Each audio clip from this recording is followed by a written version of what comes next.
ಶ್ರೀಮತಿ ಭಾಗ್ಯರಥಿ ಮೌಲ್ಯ.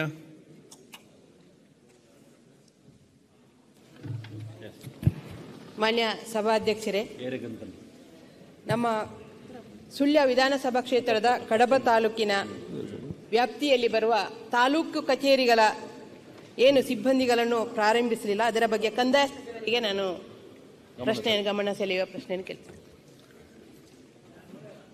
ಮಾನ್ಯ ಅಧ್ಯಕ್ಷರೇ, ಅವರು ಕಂದಾಯ ಇಲಾಖೆಗೆ ಸಂಬಂಧಪಟ್ಟ ಹಾಗೆ ಕೇಳಿದರೆ ನಾನು ಸ್ಪಷ್ಟವಾಗಿ ಉತ್ತರ ಕೊಡ್ತಾ ಇದ್ದೆ.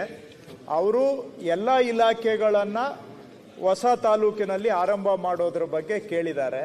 ಎಲ್ಲ ಇಲಾಖೆಗಳ ಬಗ್ಗೆ ನಾನು ಉತ್ತರ ಕೊಡೋದು ಸಮಂಜಸ ಆಗೋದಿಲ್ಲ.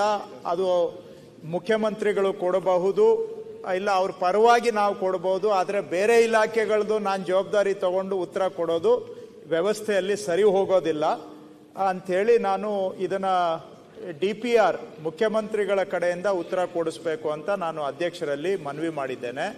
ನಮ್ಮ ಇಲಾಖೆಗೆ ಸಂಬಂಧಪಟ್ಟ ಹಾಗೆ ಹೇಳೋದಾದರೆ, ಹೊಸದಾಗಿ ರಚನೆ ಆದಂಥ ಸುಮಾರು 64 ತಾಲೂಕಿನಲ್ಲಿ ಇನ್ನು 49 ತಾಲೂಕಿಗೆ ಕಚೇರಿಗಳು ನಾವು ಸ್ವಂತ ಕಟ್ಟಡ ಕಟ್ಟಲಿಕ್ಕೆ ಆಗಿಲ್ಲ.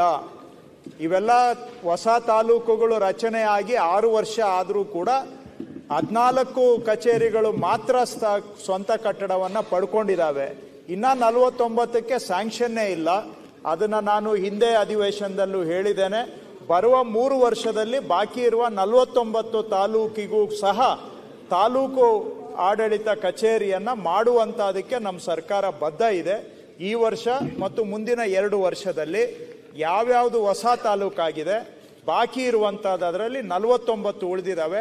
ಅಷ್ಟು ತಾಲೂಕಿಗೂ ಕೂಡ ನಾವು ಮಾಡಿ ಕೊಡ್ತೇವೆ. ಅದೇನೇ ಸವಾಲು ಬಂದರೂ ಪಕ್ಷಾತೀತವಾಗಿ ಹೊಸ ತಾಲೂಕುಗಳಿಗೆ ತಾಲೂಕು ಆಡಳಿತ ಭವನವನ್ನು ಕಟ್ಟಿಸುವಂಥದ್ದು ನಮ್ಮ ಜವಾಬ್ದಾರಿ ಇದೆ, ಮಾಡ್ತೇವೆ. ಸಿಬ್ಬಂದಿ ನಿಯೋಜನೆ ಮಾಡೋದು ಕೇಳಿದ್ದಾರೆ. ನಮ್ಮ ಇಲಾಖೆಯದ್ದು ನಾನು ಈಗ ರಿಕ್ರೂಟ್ಮೆಂಟು ನಡೀತಾ ಇದೆ. ಅದರಲ್ಲಿ ಆದಷ್ಟು ಸಿಬ್ಬಂದಿಯನ್ನು ಒದಗಿಸುವಂಥ ಪ್ರಯತ್ನ ಮಾಡ್ತೇನೆ ಅಧ್ಯಕ್ಷರೇ. ಮಾನ್ಯ ಅಧ್ಯಕ್ಷರೇ, ಅವರು ಹೇಳಿದ್ದು ಸರಿ. ಆದರೂ ಅವರು ಸೈಟನ್ನು ಎಲ್ಲ ಅವರು ಅಲಾಟ್ಮೆಂಟ್ ಮಾಡಬೇಕಾಗ್ತದೆ ನಮಗೆ ಕಂದಾಯ ಇಲಾಖೆಯಿಂದ. ಈಗಾಗಲೇ ನಮ್ಮ ಕೊಯ್ಲ, ನನ್ನ ಕ್ಷೇತ್ರದ ಕಡಬ ತಾಲೂಕಿನ ಕೊಯ್ಲದಲ್ಲಿ ಪಶುಸಂಗೋಪನಾ ಶಿಕ್ಷಣ ಇಲಾಖೆಯನ್ನು ಈಗಾಗಲೇ ಕಟ್ಟಡ ಕಟ್ಟಿ ಆಗಿದೆ. ಅದಕ್ಕೆ ಬೋಧಕರು ಮತ್ತು ಬೋಧಕೇತರ ಸಿಬ್ಬಂದಿಗಳ ಆಯ್ಕೆ ಇನ್ನೂ ಕೂಡ ಆಗಿಲ್ಲ. ಸುಸಜ್ಜಿತವಾದ ಕಟ್ಟಡ ಕಟ್ಟಿ ಕೋಟಿಗಟ್ಟಲೆ ಹಣ ಖರ್ಚಾಗಿದೆ. ಅದನ್ನು ಅದಕ್ಕೆ ತಕ್ಕ ಎಲ್ಲ ಸೂಕ್ತವಾದ ಸಿಬ್ಬಂದಿಗಳನ್ನು ಆಯ್ಕೆ ಮಾಡಿಕೊಟ್ರೆ ಆ ಪ್ರದೇಶದ ಎಲ್ಲ ವಿದ್ಯಾರ್ಥಿಗಳಿಗೆ ಏನು ಶಿಕ್ಷಣಕ್ಕೆ ಪೂರಕವಾದ ಒಂದು ಶಿಕ್ಷಣದ ಕೊರತೆಯನ್ನು ನೀಗಿಸುವಂಥ ಕೆಲಸ ಈ ನಿಮ್ಮ ಮುಖಾಂತರ ಆಗ್ಬೋದು ಅಂತ ಈ ಸಂದರ್ಭದಲ್ಲಿ ಅಧ್ಯಕ್ಷರಲ್ಲಿ ವಿನಂತಿ ಮಾಡಿಕೊಳ್ತಿದ್ದೇನೆ.